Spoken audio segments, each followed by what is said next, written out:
Hey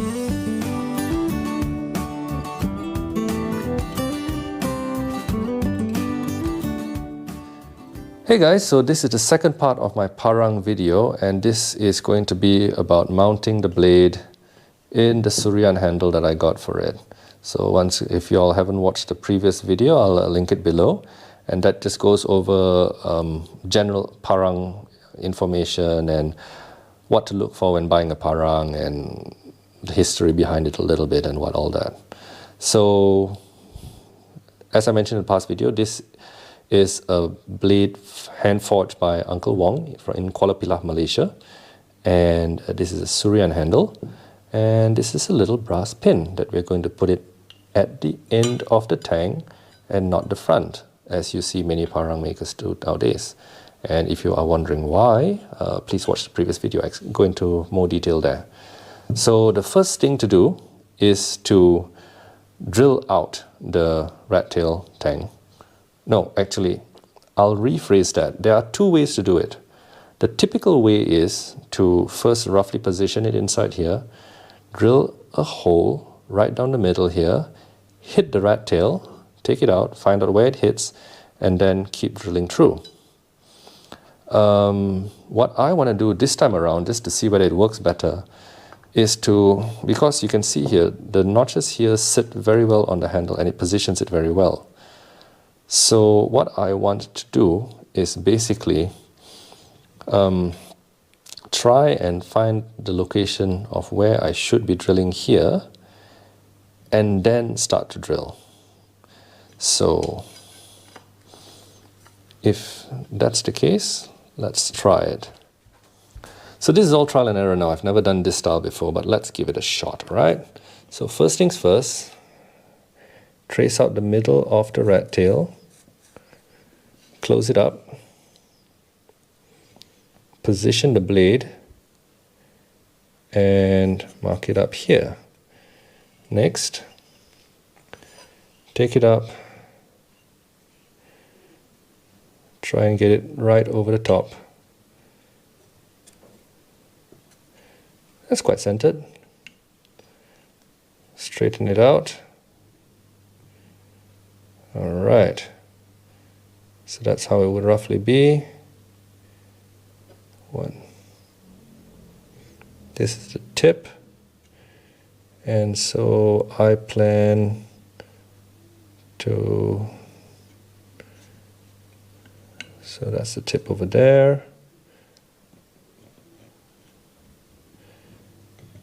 I plan to drill somewhere here.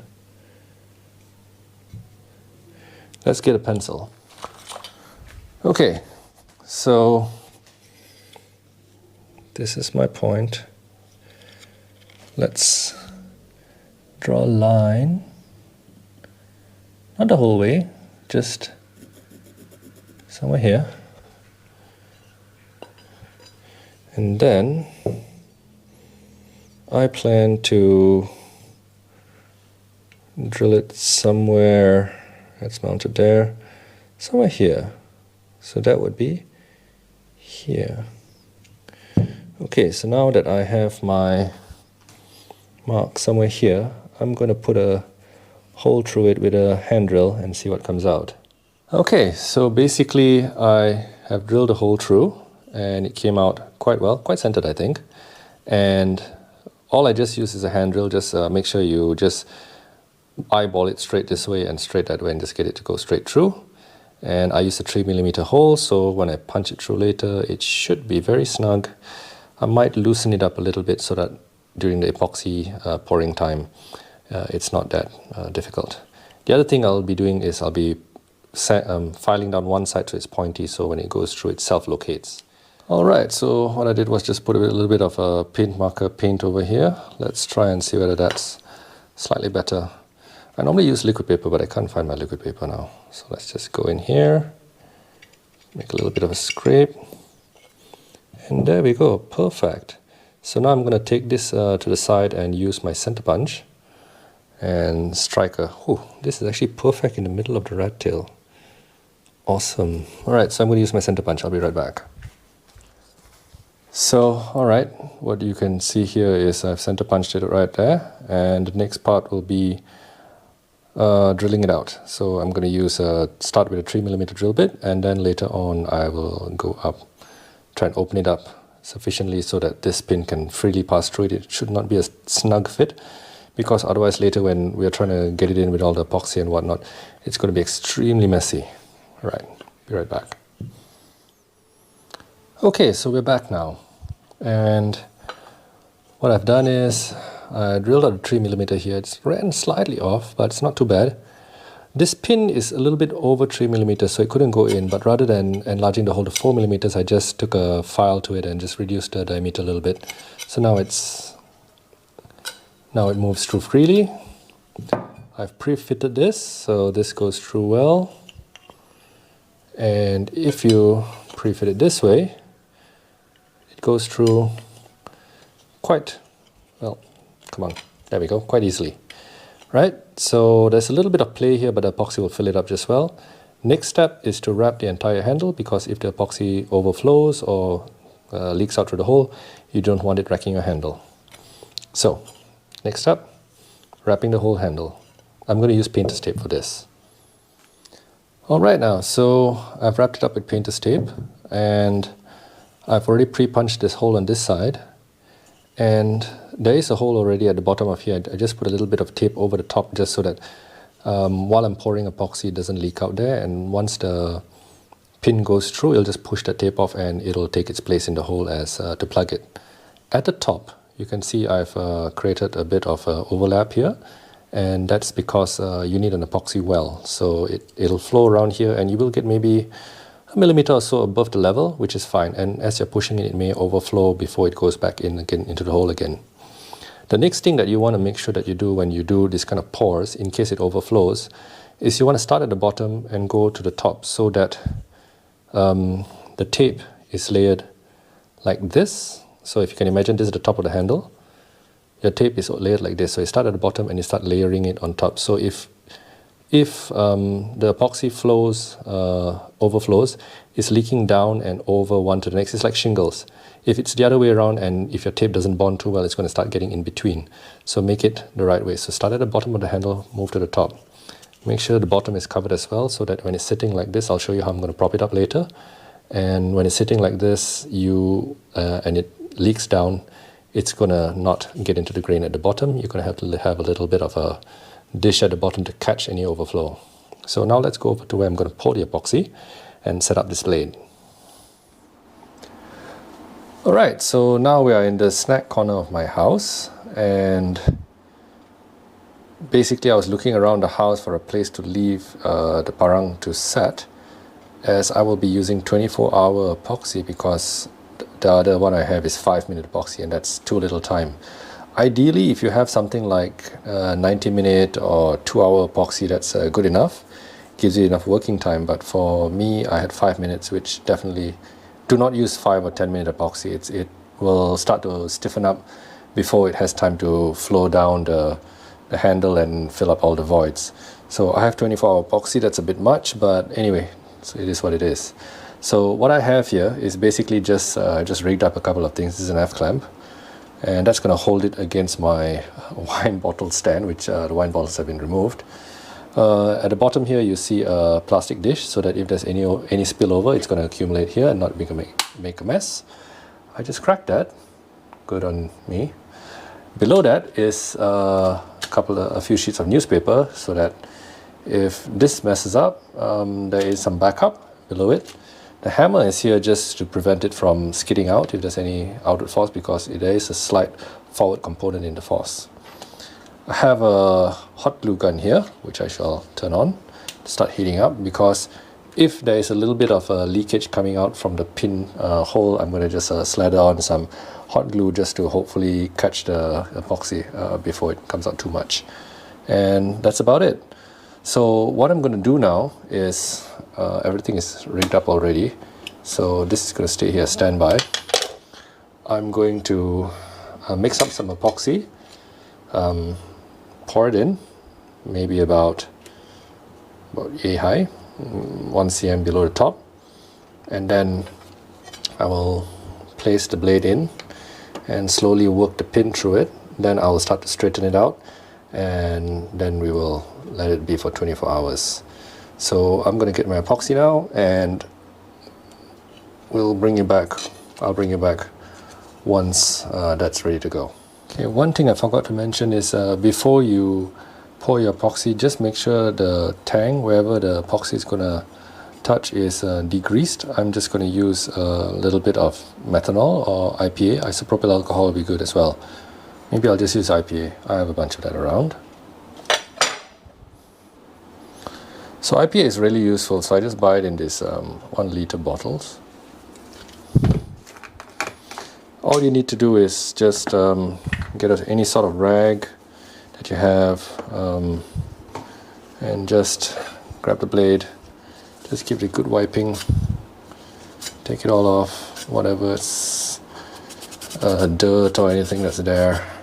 It'll just help it's not necessary that you do this, but it will help definitely the epoxy bond a little bit better, because the main issue with epoxy not bonding is grease.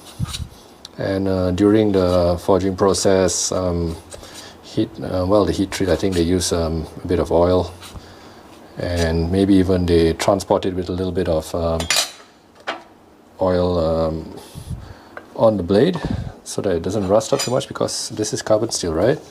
So just give it a good cleaning, and once that's all good, IPA is good because it doesn't leave any residue. As you can see now, there's nothing left coming out onto the cloth. Just now there was a bit of stuff. Where is that? Somewhere here. There. It's coming out, and it also looks, you can see it's a little bit different from here. So we've got off a lot of the loose debris and all that. So that should help the epoxy bond better. Not that it won't bond otherwise, but just do it as best as we can. Alright, that's good enough, I guess. And now on to mixing the epoxy. So close up the IPA first. And now for epoxy, what I have is just a 24-hour slow cure epoxy. It's a 1:3 ratio, just like this. This is the hardener, resin. I have a tiny little, I think it's a jeweler's scale, and we just run it by weight. As far as volume goes, we are just going to eyeball it. Let's see now, what can I use as a spacer? So a container of colored sprinkles. This is just here in case of a spill, and that's on top. This is just a cut down bubble tea cup, I think. Nice and flexible, so it makes a good pour. Zero-rise that. Let's move the hammer out just a smidge. We'll set it up again later. We have 24 hours anyway, right? Let's see now, tare. Where's my tare on this? Good, it's done. So let's start with the resin, and we'll see how much we get.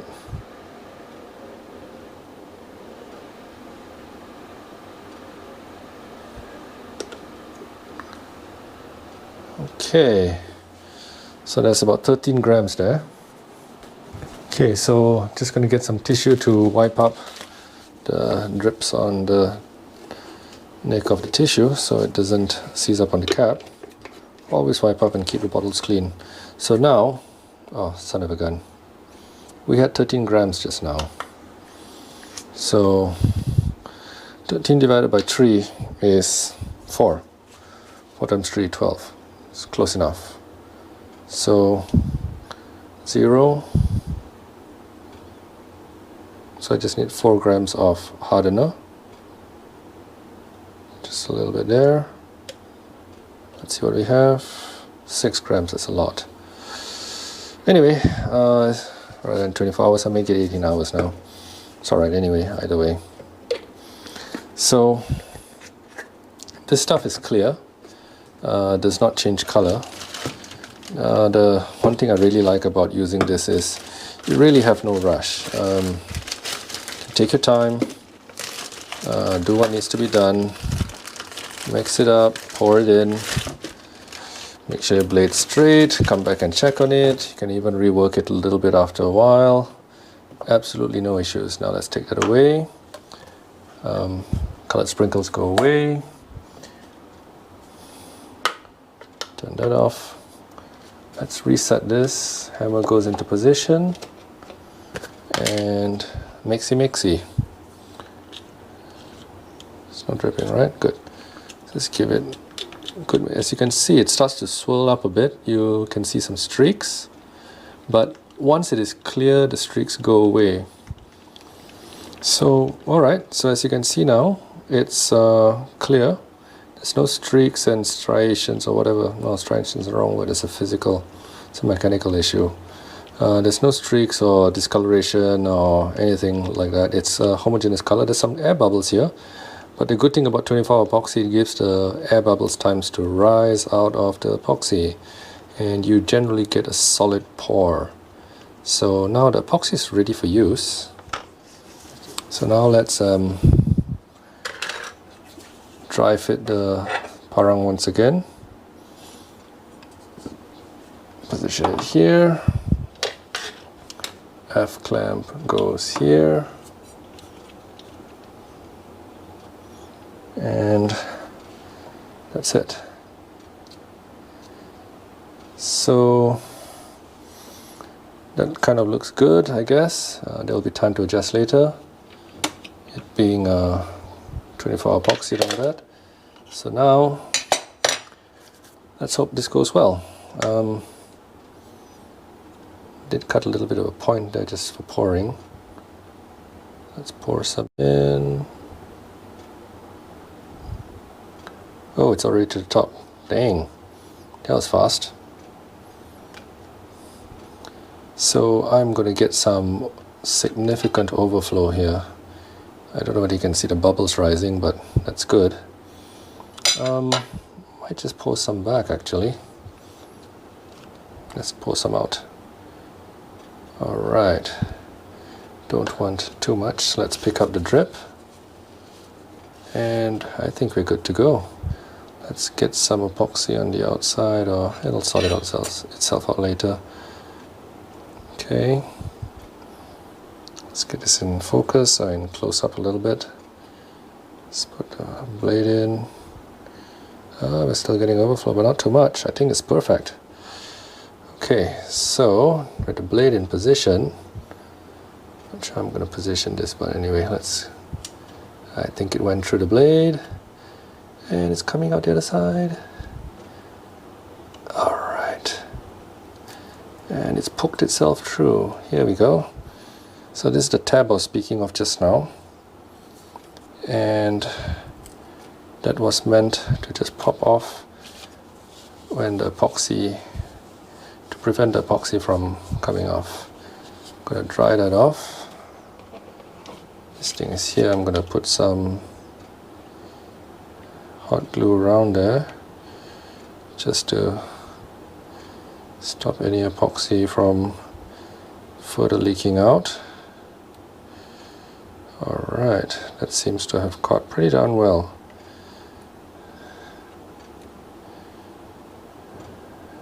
Right,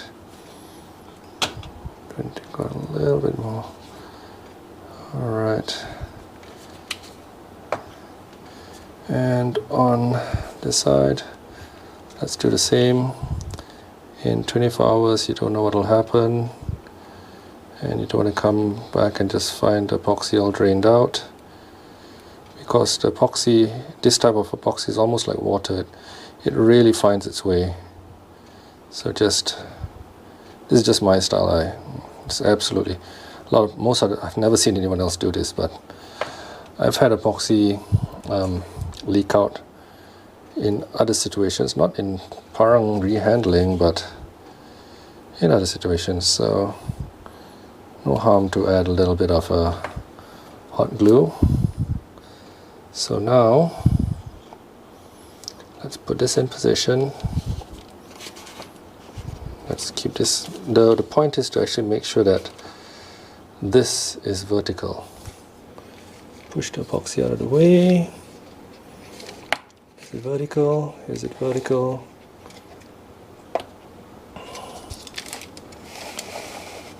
Right. So no, sorry, not vertical, horizontal. My goodness, this has to be horizontal. So this is here.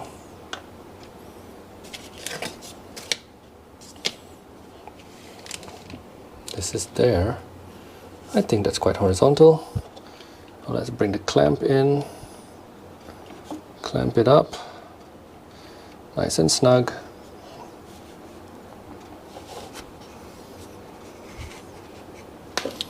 Check. And then the next thing that you need to do is check that versus the blade, the handle has to be straight. So you're going to look at it to be straight this way, and also so this is horizontal, and so you're going to look for the blade to be straight to the handle this way as well as this way. There's two ways. So I guess the, what can I say, parallel, no, in line with the blade, and also angularly aligned with the blade. So I'm just eyeballing it now.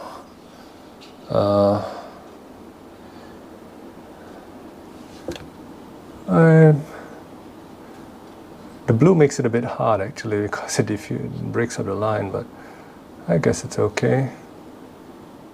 And I'm quite happy with it in this position.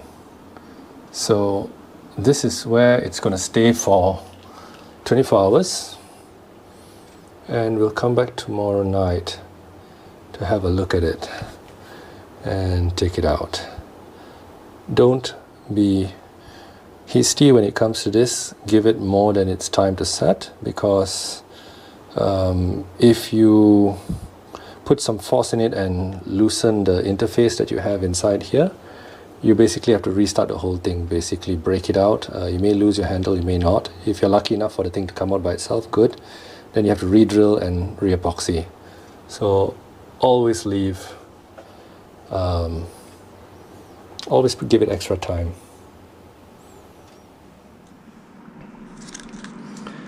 Okay, so it's been 16 hours since we've poured the epoxy, and you can see that this is the balance that was in the bowl. It's quite hard now. It still marks a little bit, but it is fairly stiff. If you can see the, I'm not sure you can see the deformation, but it recovers. So it is actually, you can deform it, but then it recovers in shape. So it is actually very stiff.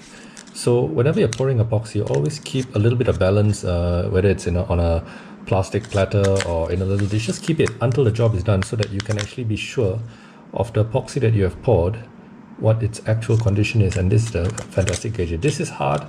This is definitely hard. So now, I know we really want to open up the wrapping to see what happened, but there is something else we should do first. First is to remove the seal that I have here. If you don't have this, it's fine. But with the wrapping still on, get a hacksaw blade and cut off the excess of the pin. So this allows you to protect the wood from scratches while you're cutting the pin. If you remove this and then your hacksaw rubs against the wood, you're gonna scuff it up. So first things first, remove this. Just get yourself a blade and cut horizontally around it, and it should come off.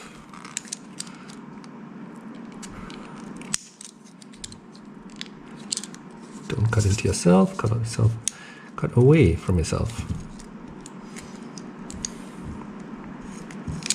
So hot glue is really tough once it's hardened up properly, and as you can see that it bonds really, really well. So it's actually a really good sealant when it comes to that. I'm bumping the camera around quite a bit. Sorry for that. I'm going to get something to lever this off. Now we're bringing out the edge cutter.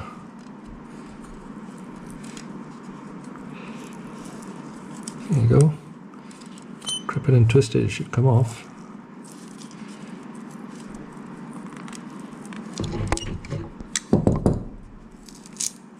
There we go. So now the other side, let's keep going. We should be able to get it off. I'm trying not to put too much force on the pin. course, the epoxy is not fully set up yet, but let's just trim it off a little bit. See whether that helps.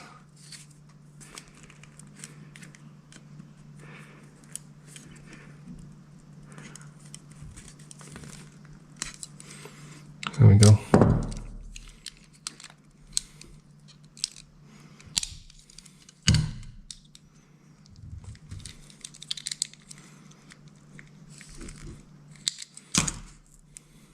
Okay, so now that the pin is exposed, we're going to take a hacksaw to it and just cut off along the edge.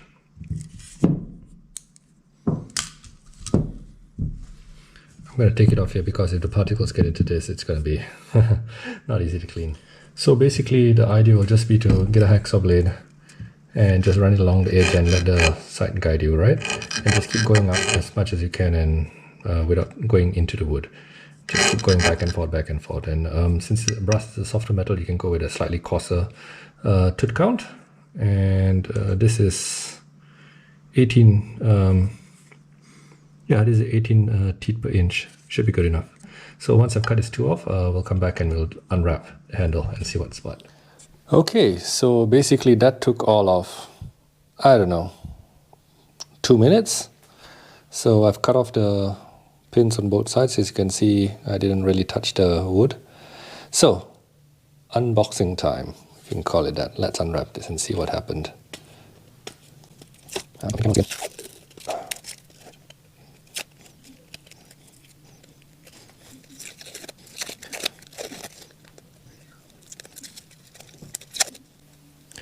So as you can see here, the epoxy has gone underneath a little bit. Not sure how good this will be. If you're really covered it, so I'll take something like that, right? So here's the hand. So, oh man. So that's good enough. Didn't bleed under wood. And on the brass bolster, the same.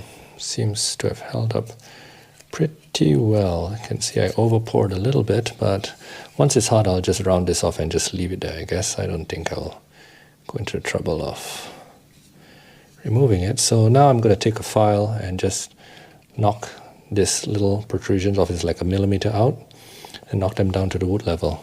But yeah, overall I think it turned out quite well. Be right back.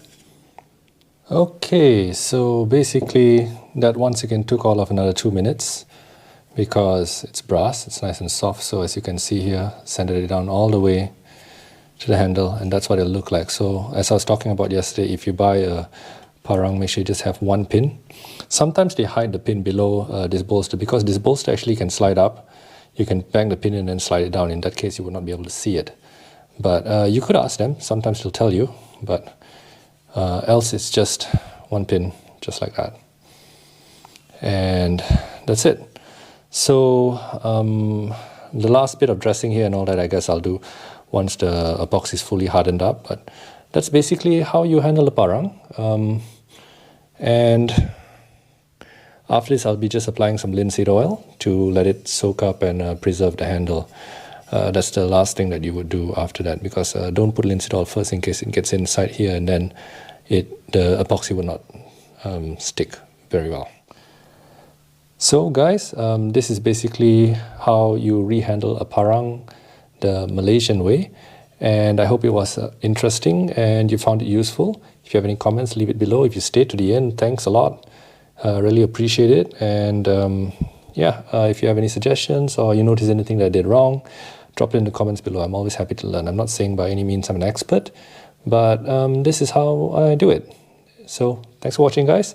I'll see you in the next one. I'll try and make a video of how I make a sheath for this parang. It's with normal PVC. That's how most of us do it. It's cheap, it's durable, and it's easily available and accessible to most people. So thanks for watching, guys. I'll see you in the next one.